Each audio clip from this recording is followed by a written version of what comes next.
All right, so what I'm going to talk about is a topic you probably all know about, and that is particle creation by the expanding universe and by the contracting gravitation in gravitational expansion and contraction. And if there's time at the end, I'll talk about the probability distribution of particles created by a black hole, some work I did, and Stephen also did, and Bob Wall did almost at the same time. And so let me just, and they're all related. So the first thing, though, I think is to point out that the Planck satellite, is Stephen coming or?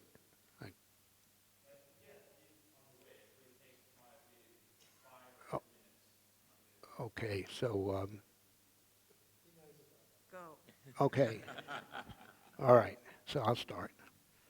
Um, so right now we're, we're facing almost the first direct observation of production of gravitons from the early universe, so I thought I should mention this at the beginning. Um, so, oh, what does this do? This one is the remote control, so you can just push it forward or backward. Oh, and do it continuously, that's great. You can do it by like Oh, laser that's wonderful. pointer. Okay. So, so let's say I want to move that up or down. Do I do this? Yeah, like just go. Oh,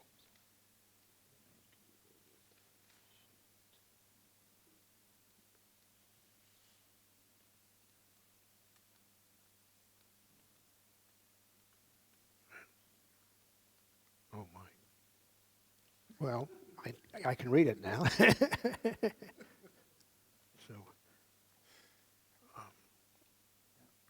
that's what I didn't want to do Yeah, okay. You want because nobody can read it. So, okay. so let's move out of that mode. Yeah. I know that's how I had set it up before, but we'll get it back.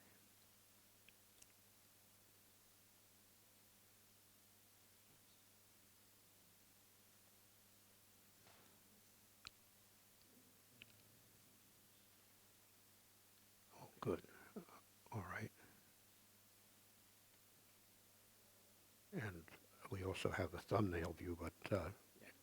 I thought you could get it to go jumping from one Okay. thumbnail to the other, but Yeah, actually, it's just going to the next slide if it's or if it's a PDF going to the next page.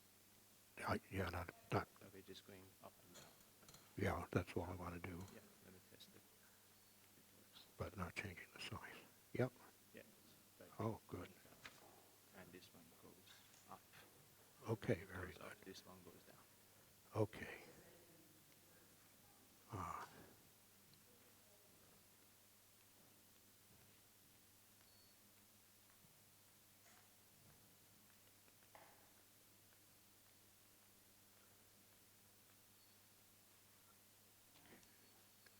okay. I'm very honored to have Stephen Hawking attending this talk, and so I'm going to talk about the early work that I did on particle production, and also the most important thing with regard to particle reduction by the expanding universe that we might soon be observing. Planck and BICEP 2 are collaborating now on a project to try to determine whether or not we're getting gravitational waves coming from the earliest stages of the um, exponential expansion of the universe. So first thing I want to say, let me just see this thing works, so let me just see.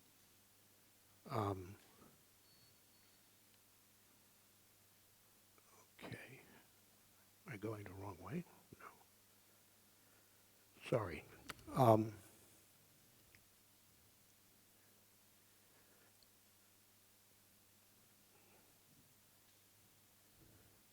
back where we were before. So we may soon see the B-mode polarization patterns in the microwave background that are produced by gravitational waves coming from the very earliest universe. Everybody knows that.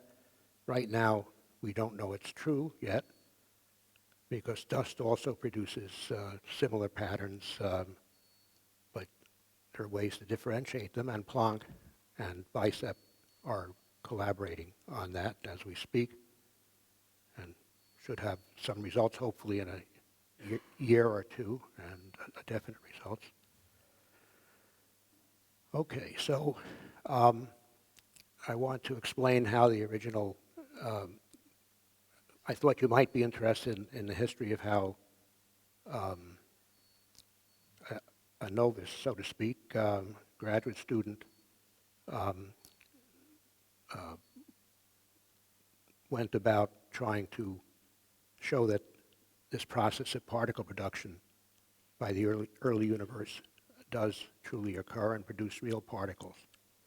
And I started my PhD thesis around 1962 at Harvard. I was very lucky that Sidney Coleman agreed to be my advisor on a project which was out of the mainstream, far out of the mainstream. And that was to look at general relativity and the expanding universe and try to ask the question of whether particles are created, and to prove it in such a way that it was utterly convincing.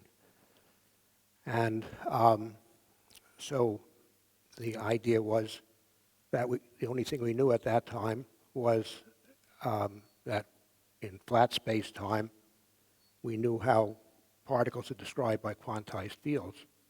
And so we didn't really know, at least I certainly didn't, how to describe particles during the expansion of the universe, or really what quantum field theory looked like during the expansion of the universe, or should definitely look like, let's say, convincingly.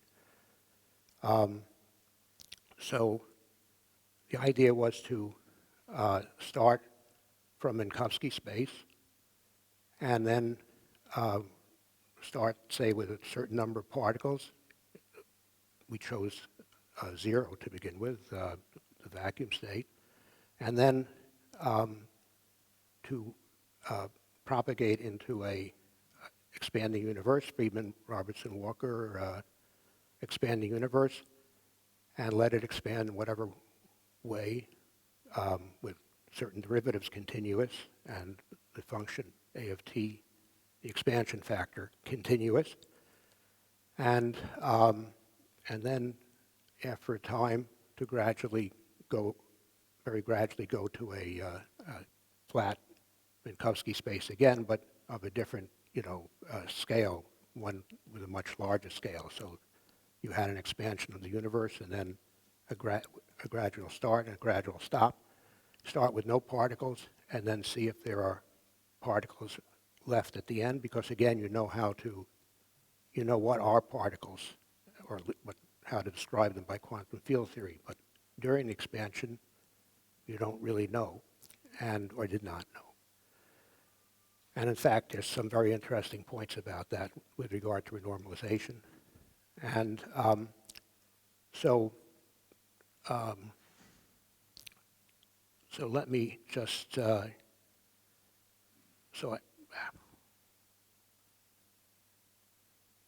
boy, I see, I have to use this.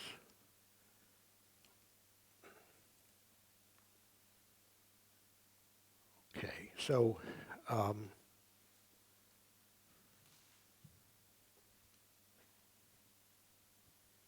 if you don't mind, I'm going to sit so I can see the screen and I don't have to look up at that thing.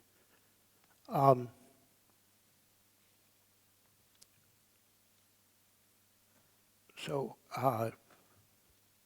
Sidney Coleman agreed to be my advisor, and I started doing this thesis work. And I should use that. Thank you. Right. Yeah.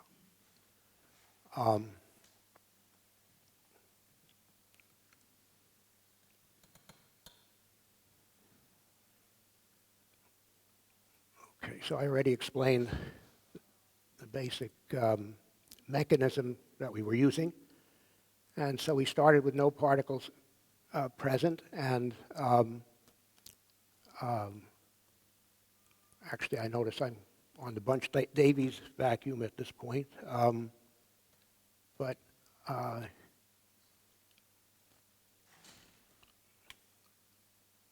so I'm just pointing out, I guess, sorry.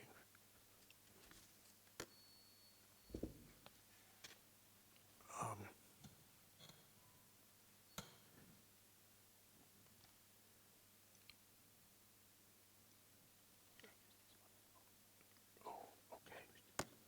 It's okay, thank you, yes. Just want to keep it straight. Okay, so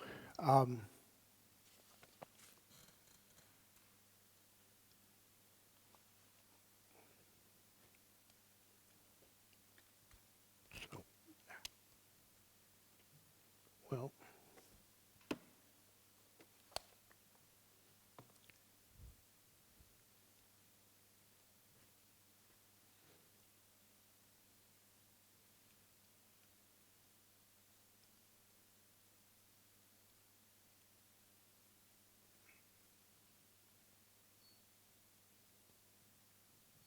let me just see what page I'm on in this thing.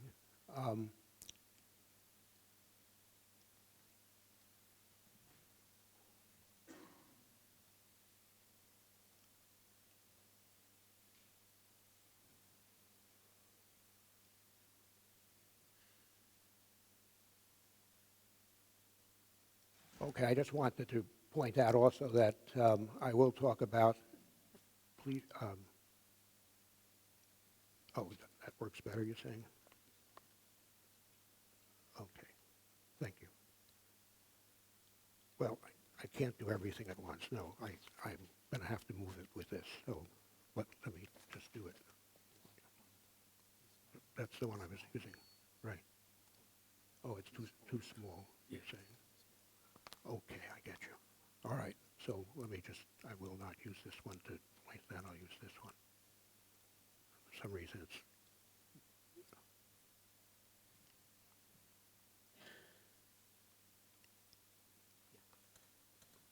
oh, I see, I was using, okay, I get you now. Okay, so,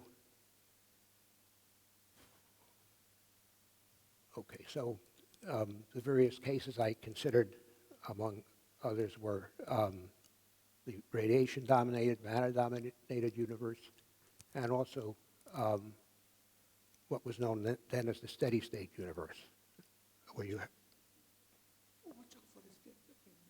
okay, I thought you wanted me down here. Okay, so, and as we'll see,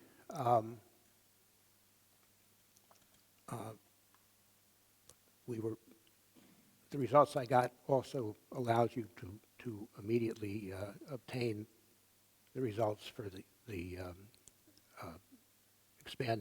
exponentially expanding universe of de Sitter, which was then actually known as the steady-state universe. And in fact, when I was, after I got my PhD thesis, I was hired by Bryce DeWitt, or before I got it actually, and there was a seminar given at Chapel Hill by Fred Hoyle about the steady-state universe, and I'll discussion I had with him, in which he, of course, believed that the universe was always the same, the perfect cosmological principle, and that we had a de Sitter. This is the Bondi-Gold and Hoyle steady-state theory, and Hoyle was, I'm told, the last person to continue advocating that theory. We know that the universe was not always the same. But anyway, he gave a talk on that, and then I showed him that with my as yet unpublished thesis, the part I sent to Bryce DeWitt, in fact, I showed him that we could maintain a steady state universe, but that the particle number creation rate would be much higher than what they wanted to have in the present universe. So we couldn't actually get the steady state universe, but we could still maintain a exponentially expanding de Sitter universe. And we could figure out that there was a very high creation rate involved, but Hoyle was not interested in the result at the time. He was not happy with that result, and that I showed him. And that was before the days of the inflationary universe, and I'll go into that. So.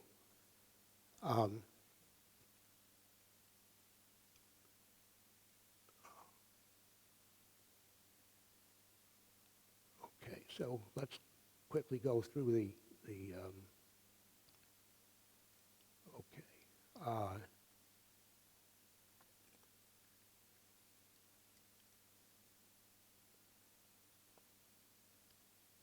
So we should be going down by a half a thing each time. Okay, so the first thing I considered was this gradual expansion from an initial flat space to a late flat space. And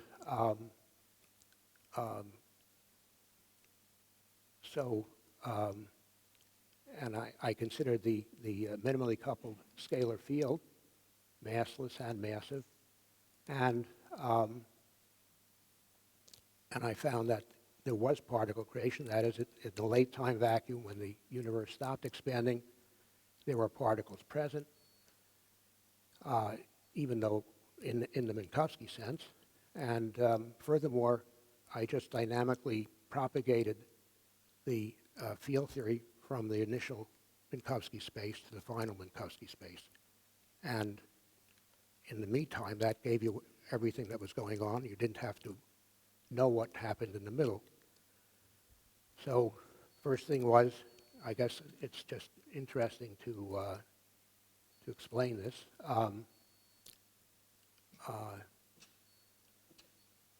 Well, we got particles and present in the final state, and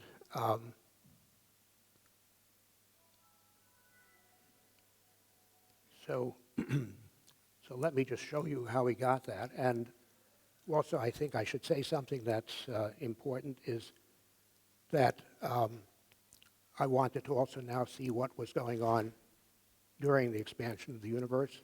And for that, what seemed to be going on was that you had an infinite number of particles present during the expansion. But if you went from non-expanding universe to another non-expanding universe, during the times when you're in Minkowski space, all those other particles that gave you infinity went away.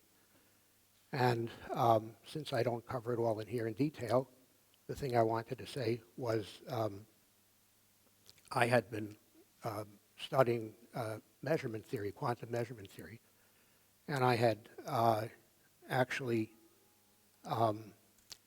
looked at what would happen when you try to measure particle number, because I truly believe we live in an expanding universe, and that we better know how many particles there are in the expanding universe, not just when it's flat or something like that.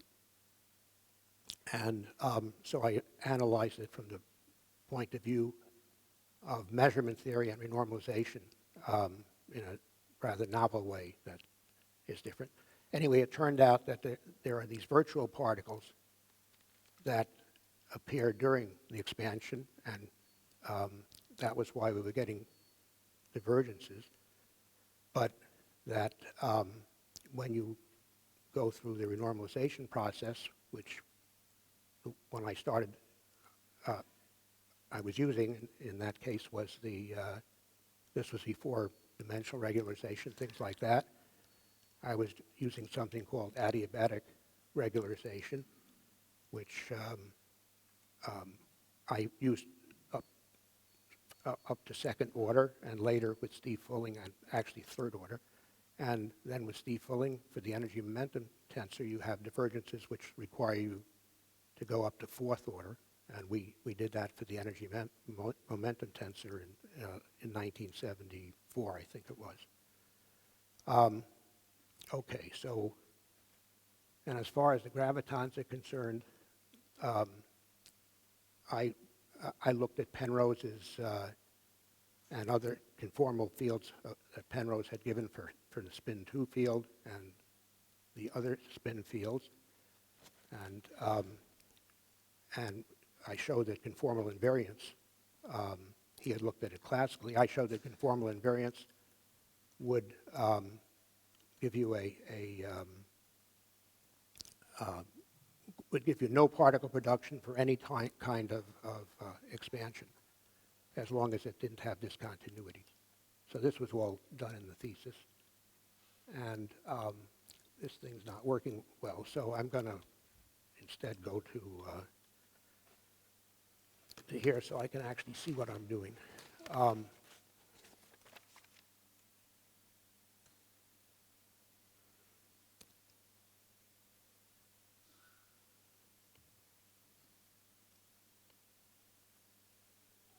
Okay. I hope you can still read it. This way I can at least know where I am.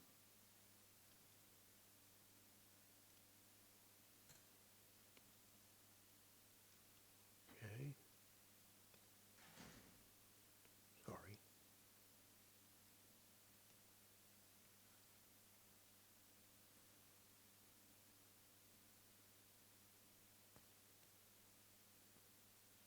Okay, so let me just show you quickly the, so I published this stuff in 1966 and all that, and well, in my PhD thesis in 1966, and then in Physical Review Letters in 1968, and several other articles based on the thesis.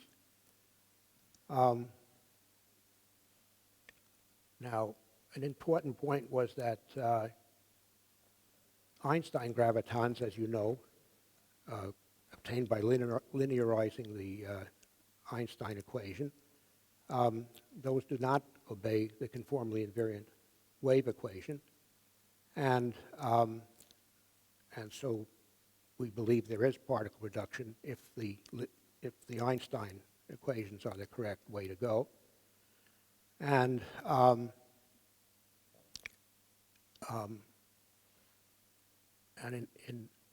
as early as 1946, E.M. Lifshitz had looked at the Einstein equations, linearized Einstein equations, and had actually shown that it could be reduced in what's now known as the Lifshitz gauge. It can be reduced to the minimally coupled scalar field equation for two scalar fields, one representing each of the polarization states of the graviton. So it turned out that, by good fortune, I guess, but it was known to a lot of people, I suppose, but not to me at the time I did the work, that the scalar, minimally coupled scalar field equation was this Lifshitz equation for linearized gravity. And so the result I had obtained was good for gravitons. Later, Larry Ford and I, in fact, looked at this in detail. But a paper on this was published by Leonard in, well, I have it in the reference, but it was around 1975, and he used my method to, he knew about my work and used it to figure out what would be expected in the way of graviton production, the kind of thing we're now looking for experimentally, where you can actually expect to find these things. And it turned out that Larry Ford and I did a much more careful job in 1977 and published in Physical Review. And one of the things we showed in our paper was that there were spurious infrared divergences present in Grishchuk's result because of his, he didn't apply his boundary conditions properly. This was, again, something that had to do with I guess, when you have too fast a slowdown, you can get virtual particles at very low infrared energy. So Larry and I, Lawrence Ford is here, for example, and together we actually showed how to do it properly. And so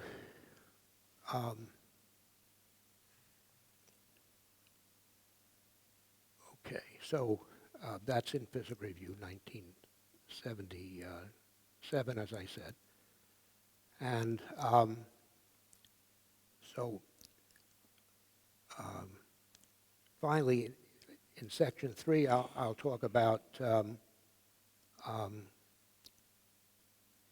see, how, again, from the equations I'll show you in a minute, that are for general AFT, general expansion, you can already get the result immediately from that for the, in the case of the 10-dimensional dimensional vacuum state of de Sitter, which was, of course, known, and is the same vacuum state as comes about when you have the during inflationary expansion. Okay, so so let me jump to an equation to wake you up. All right. Oh, I should also mention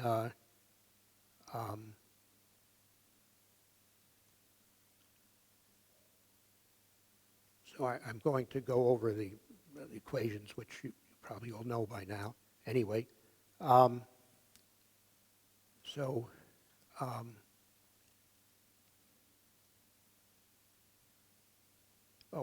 I just wanted to say in my original paper in 1968, I'll quote before I go on,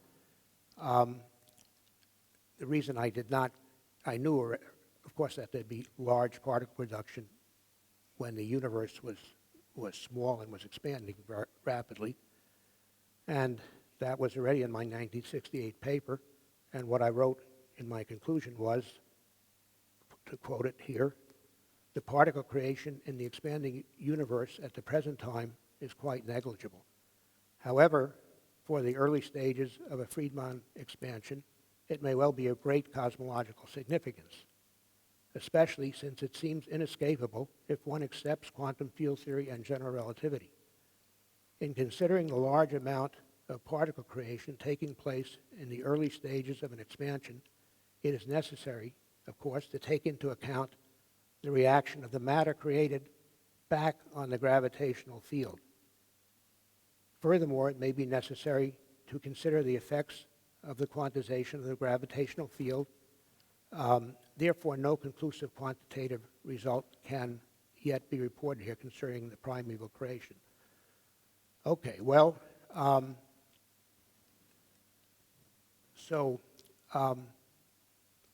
the conclusion of my paper emphasized the strong effects that particle creation would have on the early expansion of the universe, so the reaction back would have to be taken into account. The first such calculation was done by me and Stephen Fulling, who is here, sitting in the last row over there, and And this was, what we did was actually a numerical calculation. And we considered a Friedman-Robertson-Walker universe, actually in this case a closed universe, which was collapsing. And we showed one could get a bounce, that there were very large fluctuations of between positive and negative pressures and stuff if you took the state appropriately. This was the kind of state that you have, for example, in superconductivity. And we took a simple example of that as our quote-unquote vacuum state. And by numerical evolution of the semi-classical Einstein equations, we showed that a bounce could occur as a result of the particle creation process, thus avoiding the cosmological singularity. Our result also demonstrated that the classical energy conditions can be avoided through the creation of particles by quantum field theory in an FLRW universe. Okay, so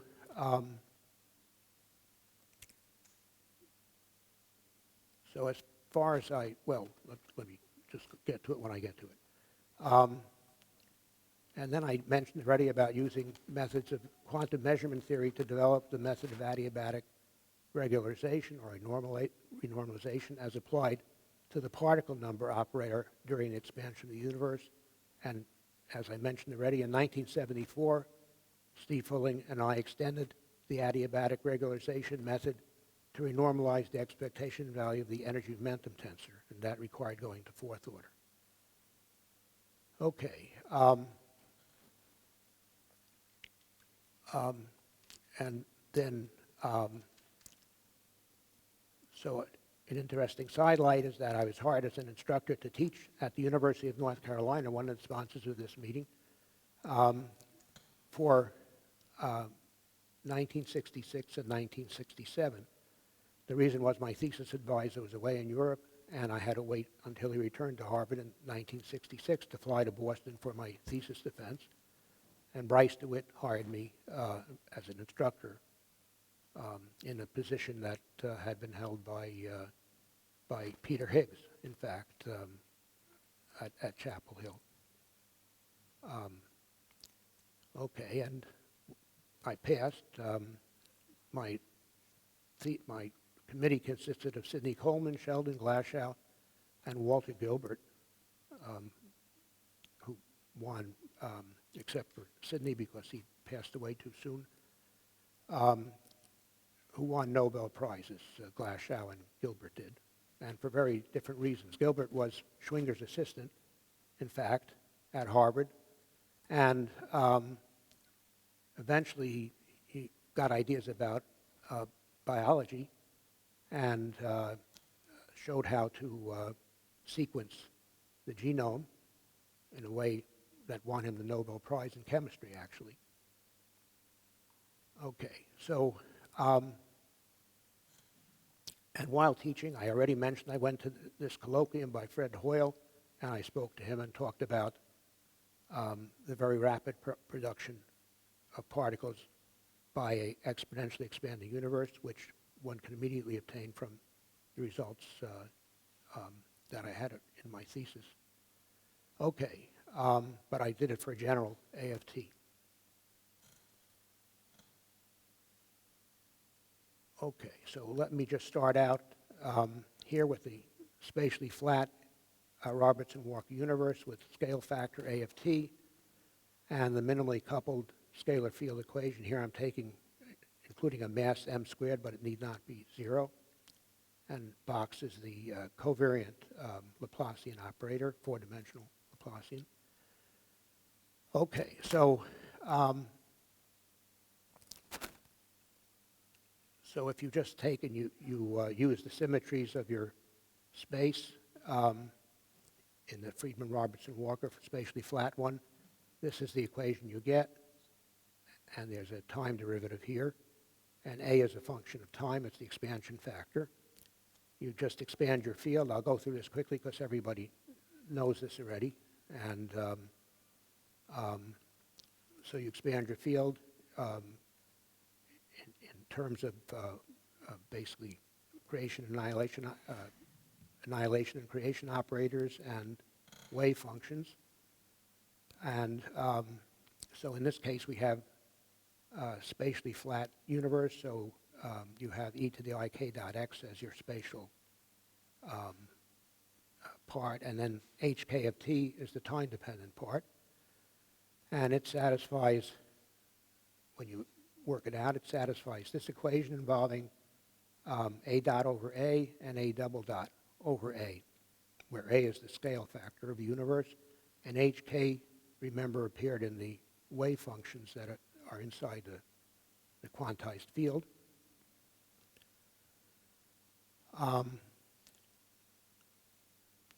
Okay, so, and you can solve it for various a of t, but we can work generally also. Let me skip this because we don't need to use it to get the answer. Okay. All right, so I already explained that I worked in a situation where you go from spatially flat to more or less arbitrary expansion, though it has continuous first and second derivatives, at least. And then you go back to spatially flat, and you can determine without going through measurement theory how many particles are present at the end and at the beginning. Okay, and so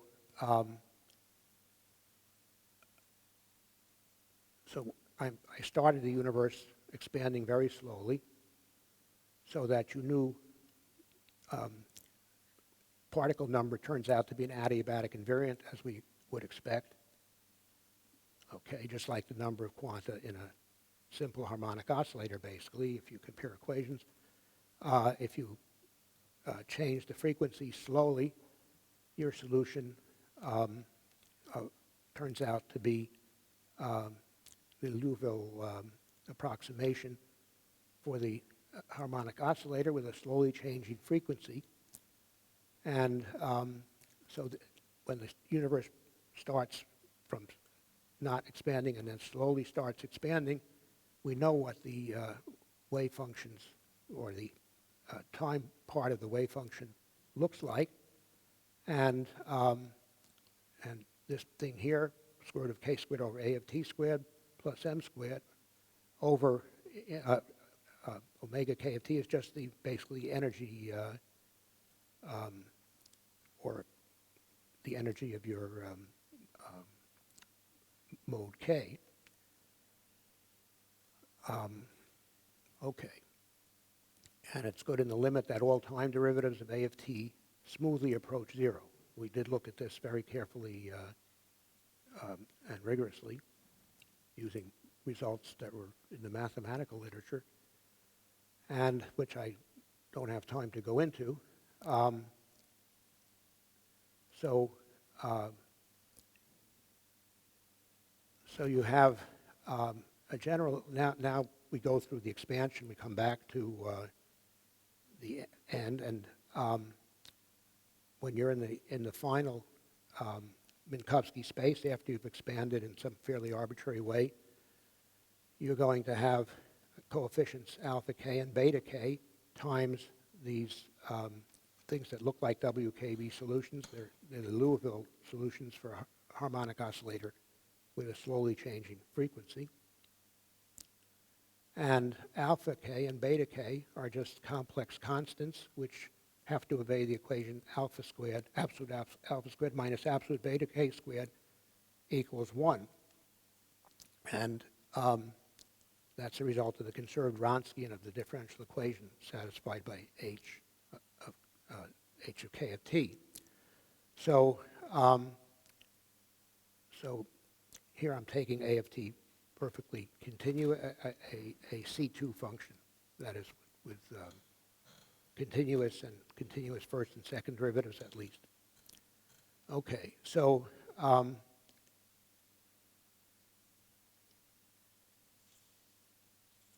okay, and let me skip this since it's just a Okay, and now in your late time Minkowski space, now you've let the universe expand in some arbitrary way. Now you go to a late time Minkowski space, A of t going to a constant again, very slowly and continuously. And you now have, or because of what I wrote, we can write our field, very same field phi, in the late times. You just put things together and you see that you're, again, as it's slowly coming to a slowdown, expanding very slowly, so you can use the Liouville approximation again. You find that the field at late times looks like this, where bk is equal to alpha ak plus beta k, a adjoint of minus k, and bk is the annihilation operator for the vacuum state at late, or for the state rather, at late times, using the Heisenberg picture. In other words, you haven't changed your state. At the early times, I've taken the vacuum state annihilated by AK, the annihilation operator, and at late times it evolved into this BK. And there's no question about that. That's just a straightforward thing. Okay, and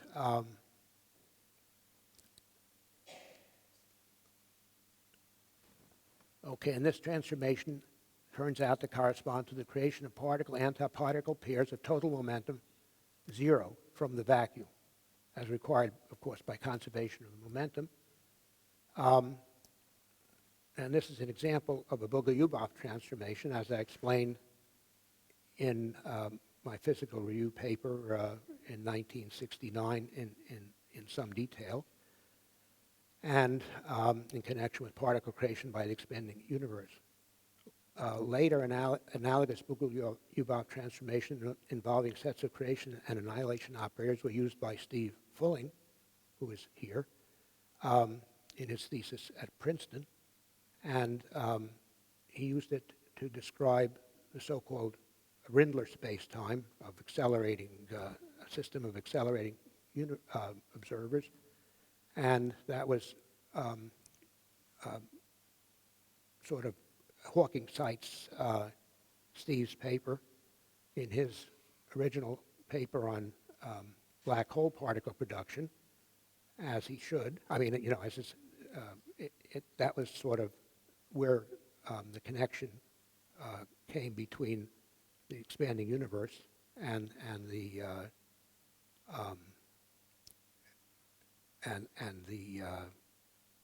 black hole. Of course, what Stephen did was much more difficult and involved, and okay.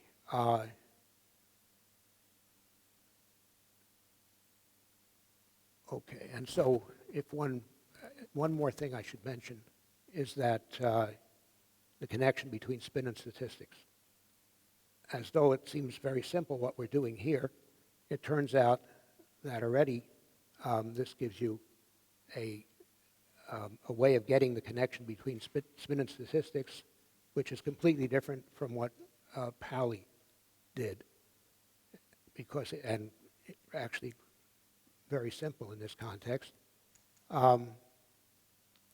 If you go through this same kind of expansion of fermions, which I also did in my thesis, you find that the conserved, what you would call the conserved Wronskian, for fermions, instead of giving you absolute alpha squared minus absolute beta squared equals 1, in order to have, it gives you a much more complicated looking equation, but involves a matrix which absolute, well, basically you take the square of a matrix, absolute value, and you subtract the second part. Instead of alpha squared minus beta squared equals 1, you get something like alpha squared being a matrix plus absolute beta squared equals 1. It turns out that that's what you need in order to get the anti-commutation relations to be propagated consistently in this expanding universe. And later, that was used to limit spin statistics. It gives you the usual spin statistics relation. Okay. And I mentioned fully extending this thing to various orders.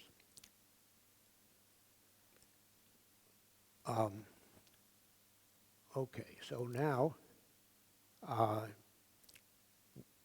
one last thing I want to say is that another thing we considered was that if you have a statistical density matrix describing your system in the initial state, the mixed state, then and if you have particles present initially, an average number of particles, then at late times, and this is significant with regard to inflation, in fact, which I'll point out a little later.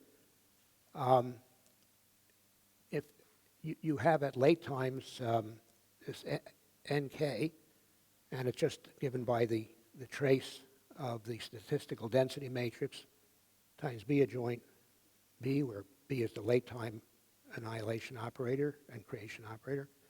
And what you have in that case, instead of simply having beta squared as your expectation value of the number of particles in mode K, you also have a stimulated emission, stimulated creation from the vacuum occurring.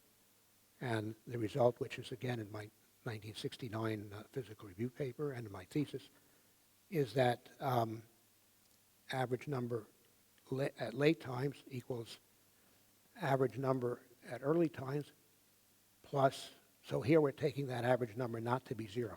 So when we look at our initial Minkowski space and we then start expanding, we've already got particles.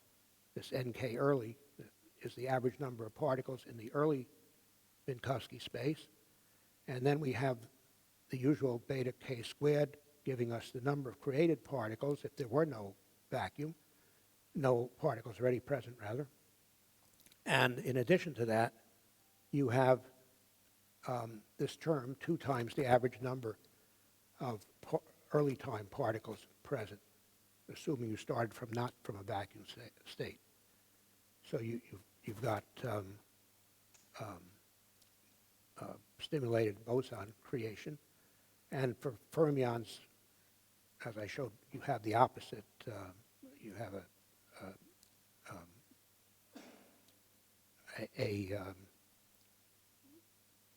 not stimulated, but suppressed particle creation.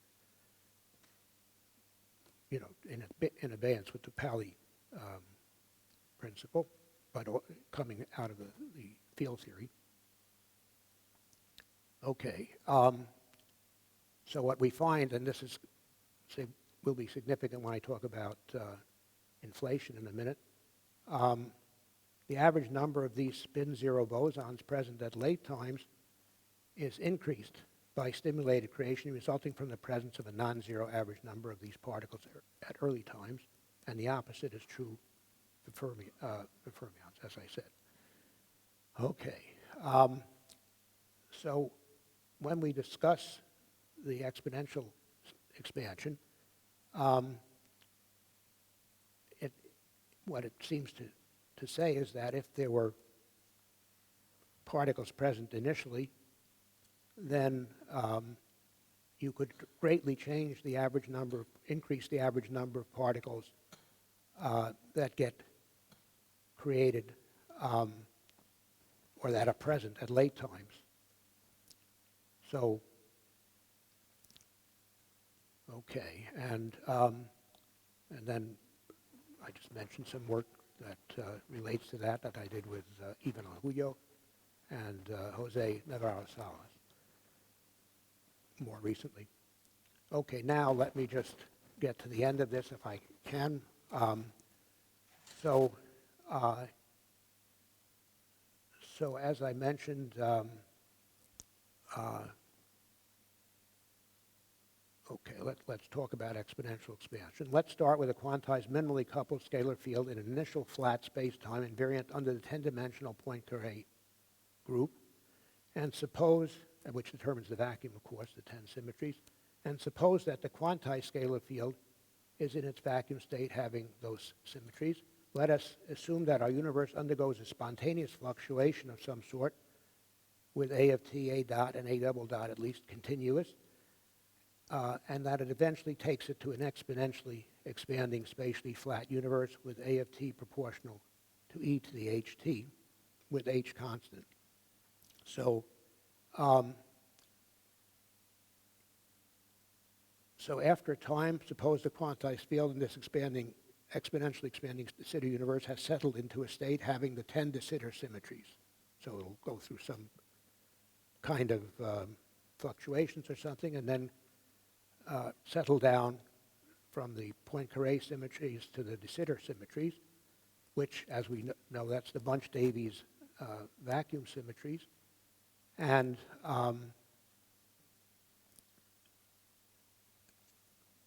okay, and most of this is stuff I need not go into details here.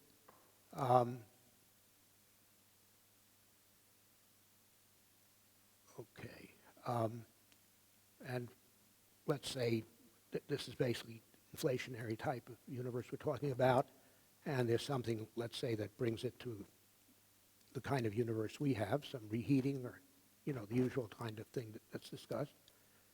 And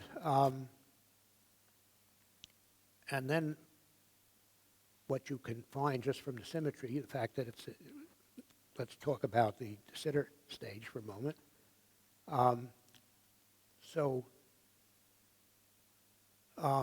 Remember that at late times, the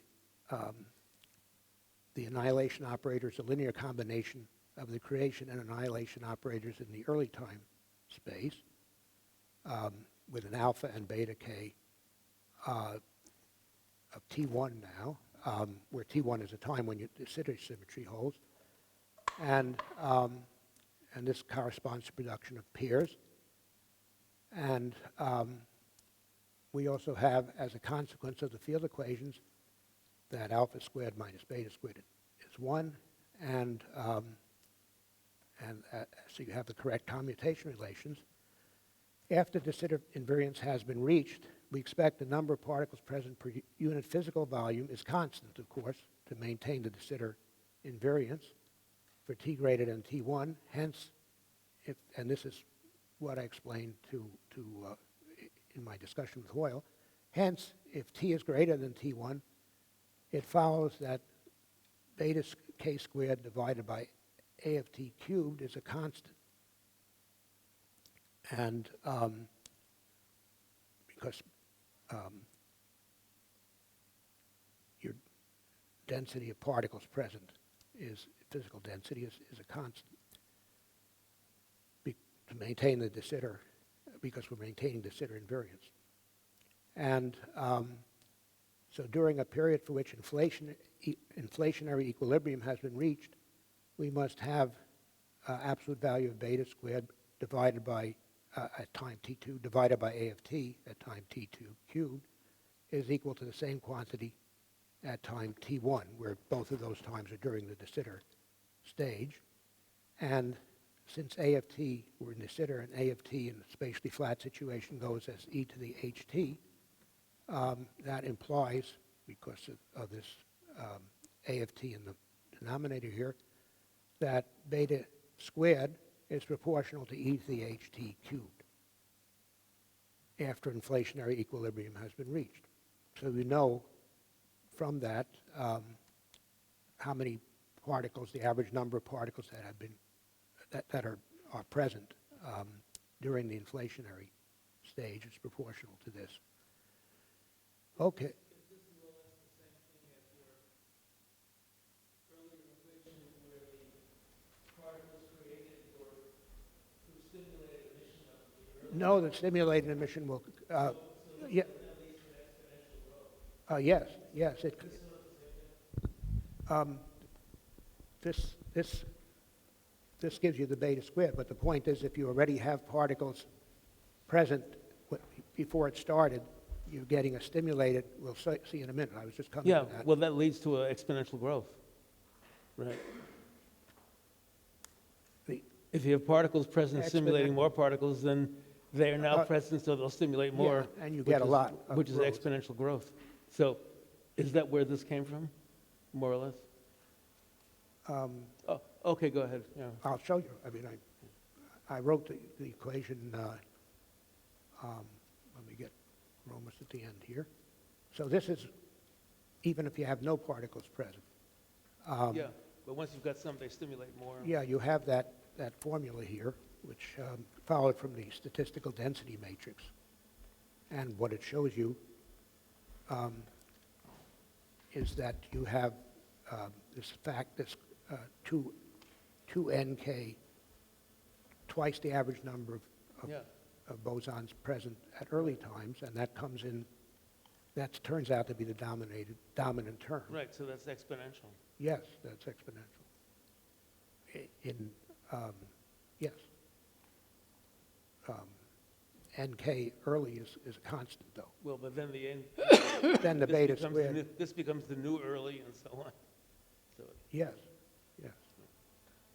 Right. So, anyway, so that turns out that when you look at what it has to be, it's either even without the particles present initially, you find it's a very large production rate that you'd have to have in the present universe if you wanted the steady state. Yeah. There's no inflaton or anything, this just happens by itself. Yes. Okay. I can't see, Laura. Just tell me. Okay. 2 minutes. 2 minutes. Okay. Right. All right. So that's good enough for this. Let me just go on to mention one other thing. So I also looked at the, let me find, oops, here we go. Okay. So Klaus Kiefer mentioned this paper. So when I was looking at the particles in the early universe, I calculated the probability distribution for those particles, created in each mode. And there was some question around this time, 1975, that whether you had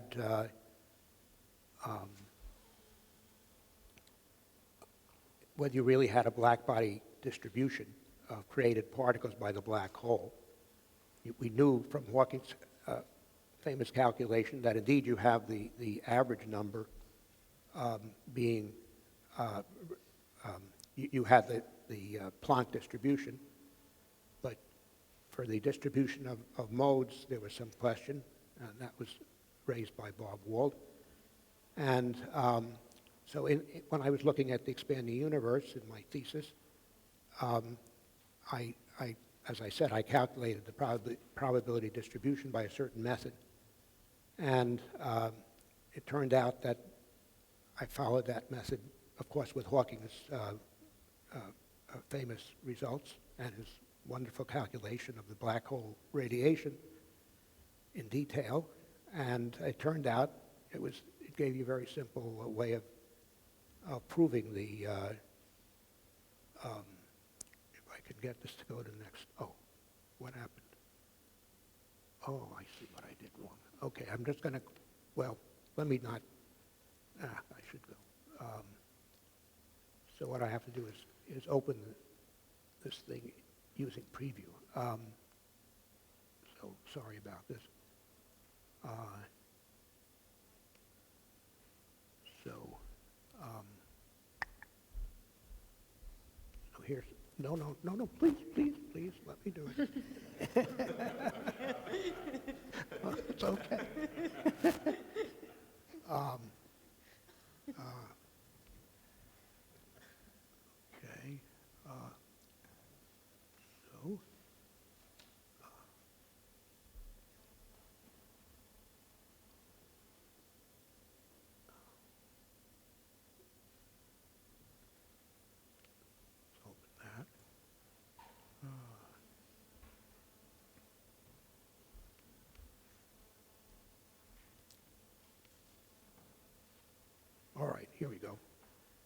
right, so here, this is Hawking's famous results I first go over in the paper. And by the way, Stephen also proved this in a more elegant way than what I'm doing here, and also Wald. So it turns out that you can use the same method I had used in my thesis to look at the probability distribution of the created particles in the expanding universe to calculate the probability distribution in this in this situation of the black hole. And because I only have 2 minutes left, That was 2 minutes ago. I will just jump to the answer. As you might guess, you end up here when you do it carefully, by the same kind of thing, using commutation relations with creation and annihilation operators. You find that you have the black hole probability distribution if you neglect the backscattering from the geometry of the space-time, if it's not, since it's not exactly flat, which is taken into account in the calculations of Wald and also Hawking. Here I did it for the case ignoring the backscattering and then putting in the factor in front for to make it thermal instead of pure black body, as I mentioned in the paper. Okay, so Thank you. thank you. Sorry for the slow start. The origin of Hawking radiation. How important is the collapse process to producing the particles on what later becomes the Hawking flux at Scri plus? Well, you could think of, well, let's take an example. For example, in Missner, Thorne, and Wheeler, there's a discussion of a collapsing dust cloud, which is a finite extent with a Schwarzschild, joined to Schwarzschild with at least the first and second derivatives of A of t continuous. And that's why I call this expanding and contracting space-time, gravitational expansion and contraction. I was going to mention that. So, yes, I mean, there will be, in that model, it's clear there is particle production, and you can calculate it in a very similar way, but because of the collapse of the dust cloud, you get a lot of redshifting, as Stephen did a very elegant calculation much more elegant than I would have been able to do, to show that. And so he didn't use the actual geometry that's you can solve for in that simple case, but more general. Anyway, so there's a lot of particle production that's occurring, and the particles that are being created are created in pairs as you approach the horizon, and before you go in, of course, there's a particle that goes out along the event horizon, but that which hasn't yet appeared, and another one that's peer created, and in order to conserve energy, you have to have that goes in and has brings negative energy into the black hole relative to infinity. And so you do have peer creation outside. And now, did I understand? Yeah, so Question, there has been some of us discussing about this, and if I were to talk about my understanding, I think the collapse is crucial because you need the changing gravitational field to get the mixing of positive and negative frequencies and end up with the particle production process, and also to explain the time asymmetry of getting a flux. There is no particles before, but then something happens, and you have some particles later. And another argument, and we've been having this discussion with Jim Bardeen and Bill Unruh and Don Page for quite a while now. But the other argument is once the black hole forms, we speak of a surface gravity and the temperature and an entropy of the horizon. And assuming that the hole is in equilibrium with the surrounding radiation. So that would imply that the radiation should already have been produced in order to speak of a temperature of radiation and associate that with the temperature of the horizon.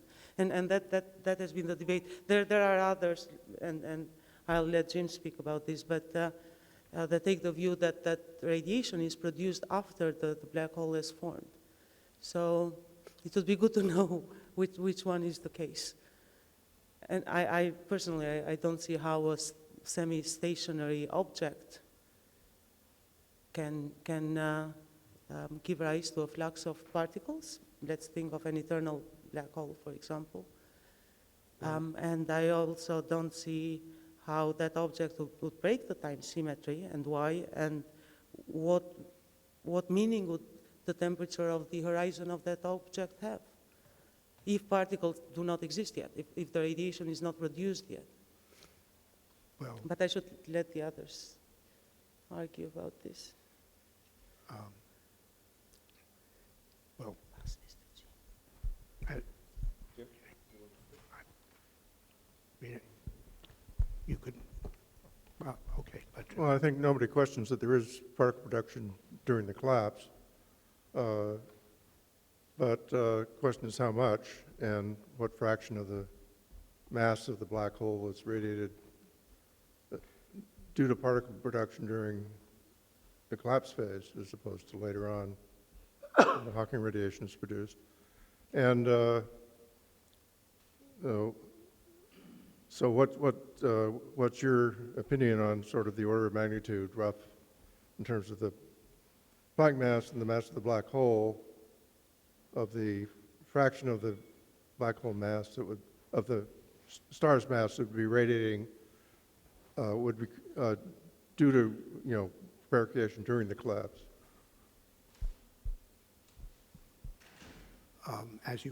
So let me just try to understand fully your question. I mean, you're saying that how did the Planck mass come into it? You're getting to the point where the black hole is down to the Planck mass, you're saying? So, in other words, during the collapse, up until the time that the collapse is over and the star is inside the black hole, which is the usual picture, then what fraction of the mass of the star do you think would be radiated Oh, I see. during that phase of the evolution, as expressed in terms of the Planck mass and the mass of the star? So,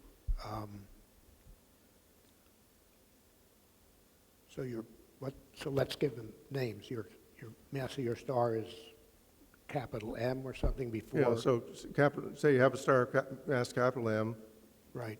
and then h bars in GR units is the square of the Planck mass.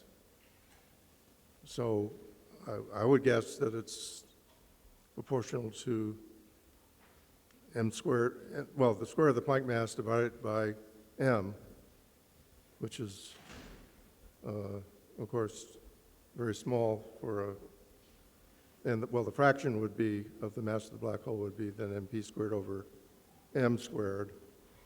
And of course, that for a large black hole is incredibly small. But anyway, would you agree with that or not? Well, off the top of my head, what you're saying sounds reasonable, but, I don't, I'd have to sit down and talk to you about it and I don't want to just give a top of the head answer, but I'm not, since you two have had perhaps discussions about this, it's premature for me to try to, so you're saying you can get this out of just dimensional considerations, basically? Pardon? Are you saying this is just what you'd expect from dimensional analysis? Yeah, basically. Yeah, right. So that seems reasonable argument, I guess, if I understand what you're saying, yeah, which I probably don't fully. But Your exponential growth on the previous slides, there's nothing to stop it, it just keeps going? Or is there some back reaction we haven't Well, taken into effect? I was thinking about that, in fact, but of course that's the question. How do we get reheating? So there are many different. Well, I mean, even within the context of the abstract calculation, it just keeps going, or have we made some approximation where there's some back reaction perhaps which has been neglected? Well,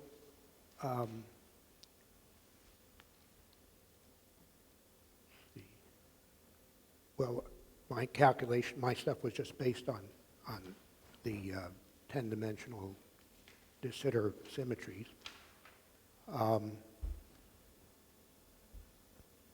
Now,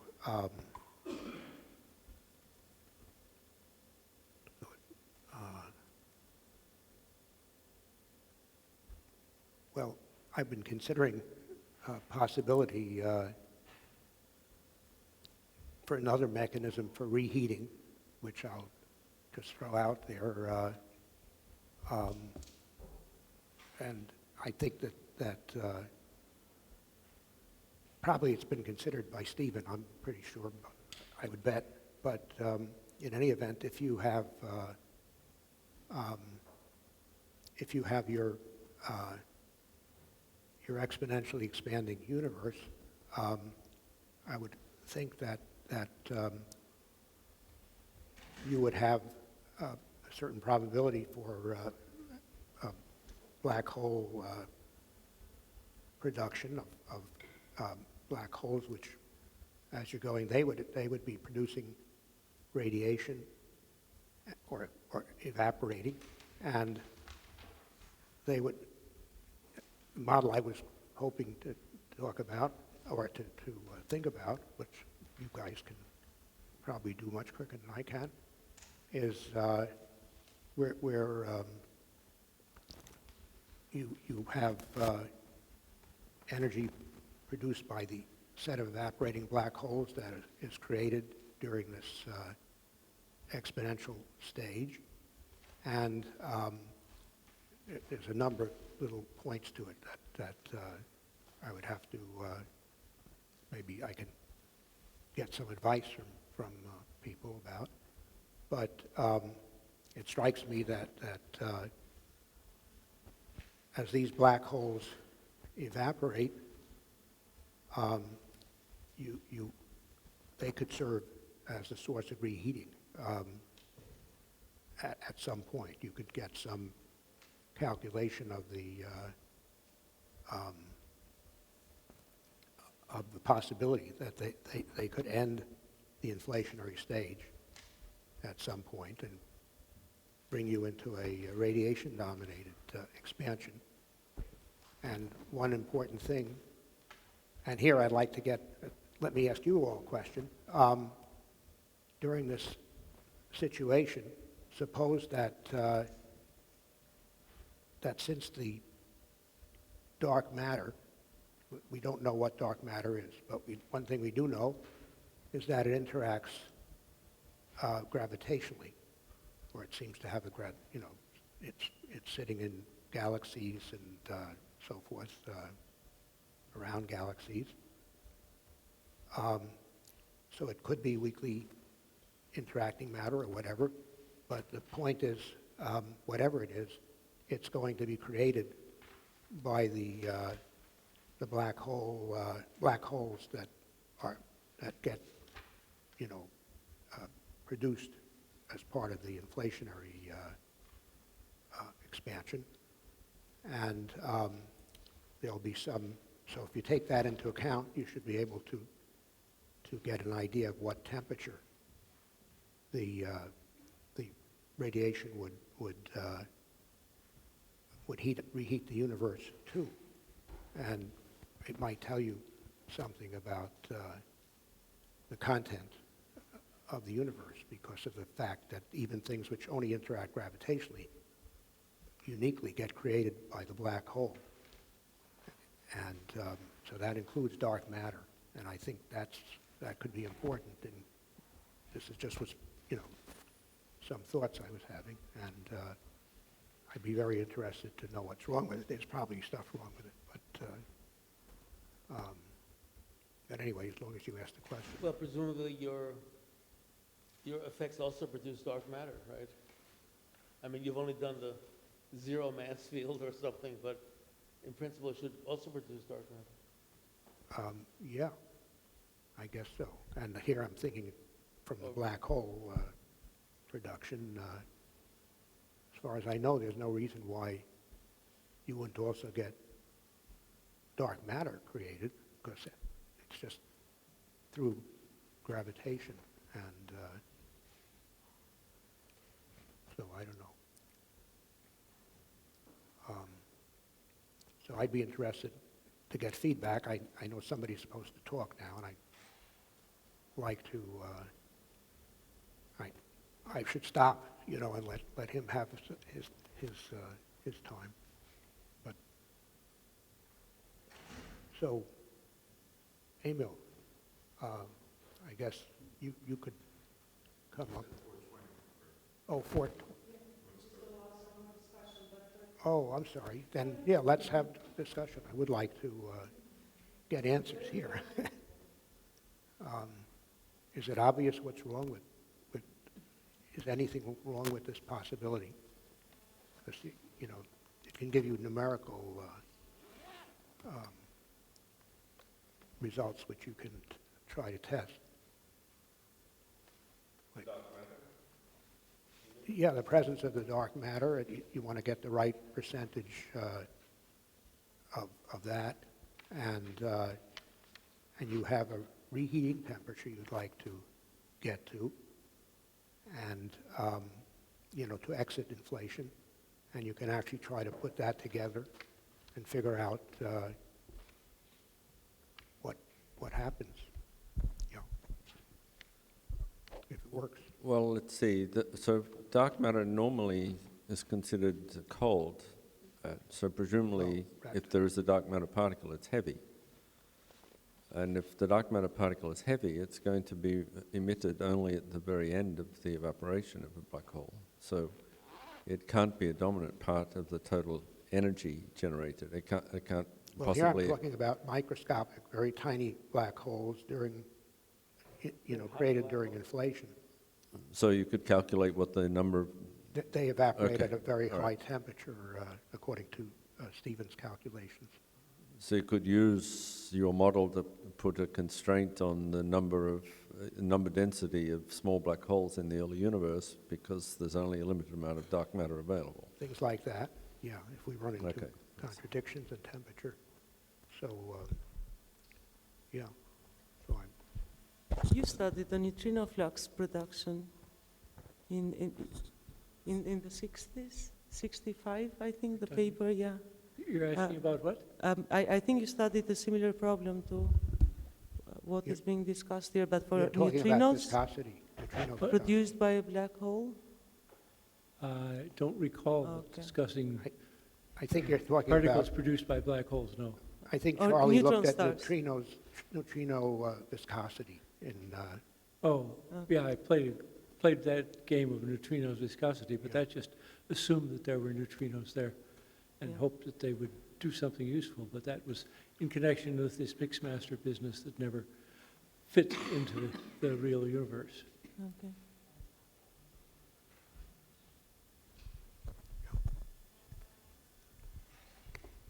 Any more questions? No? oh, yes, sorry, I didn't see. Get up, get up.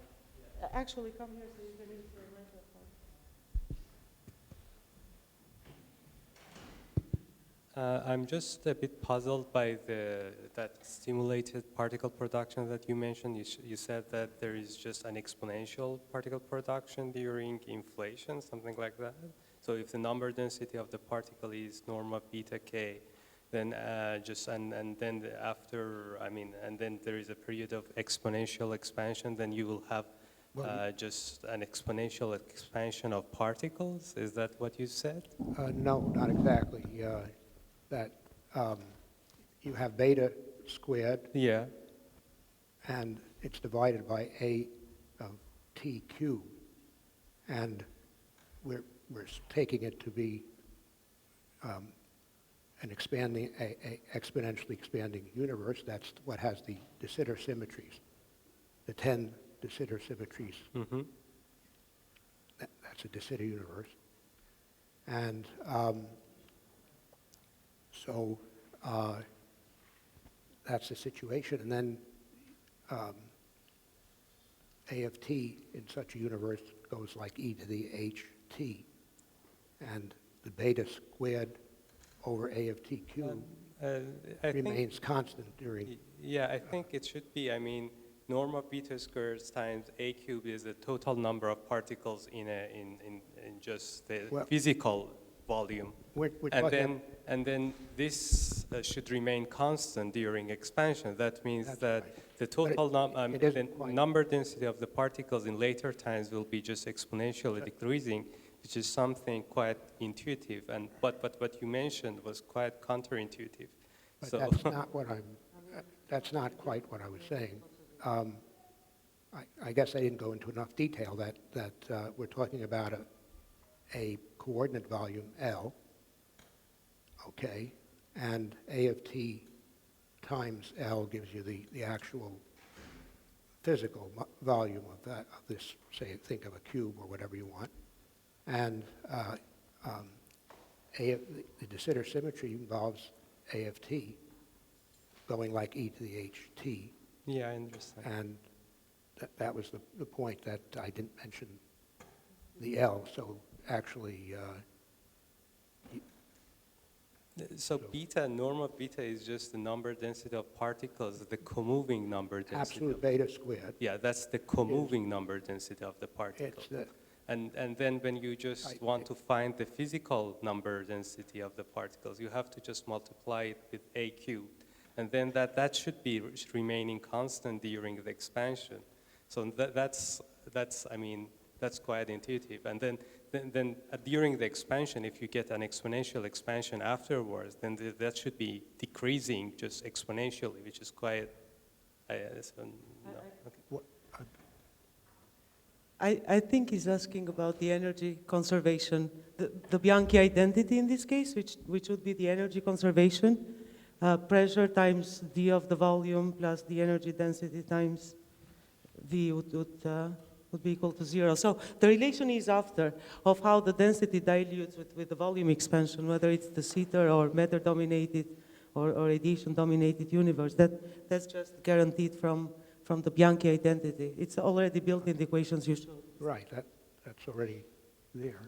So we could look at it. Bianchi Yeah. identity is the first law of thermodynamics. It has nothing to do with that. It's just some simple just particle number and number density conservation. So it should be beta cubed. But it is because you have That's exactly. energy density times volume. Volume is a cubed, and energy density is proportional to beta squared. So it's already in there. Anyway, it works out. I'll be happy to show you. Or I'd like to see if it doesn't work out, but I think it does. Yeah. If there are no more questions, can we bug Malcolm to give us the answer to the question he promised to Larry and I yesterday about the Sitter, flat, Rindler? The answer to Rindler is that the Rindler horizon is not an isolated horizon. It does not have vanishing expansion, so it doesn't count for what purposes Can- we're considering here. Please, can you say that again? It's hard to hear on this side. Okay. The Rindler horizon is not an isolated horizon. It has expansion associated with it, whereas the horizons that we were considering have zero expansion. So that's the explanation as to what's going on in the case of Rindler, and that deals with Larry's other question, whether or not So you'd get the effect on de Sitter but not on Rindler? that's correct. Which means that we would be able to tell the difference between accelerated observers and pure radiation? Yes. Uh-huh.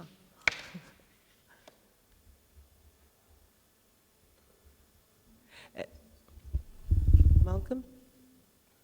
One last question. Why don't the correlations between the ingoing and outgoing particles create a firewall problem?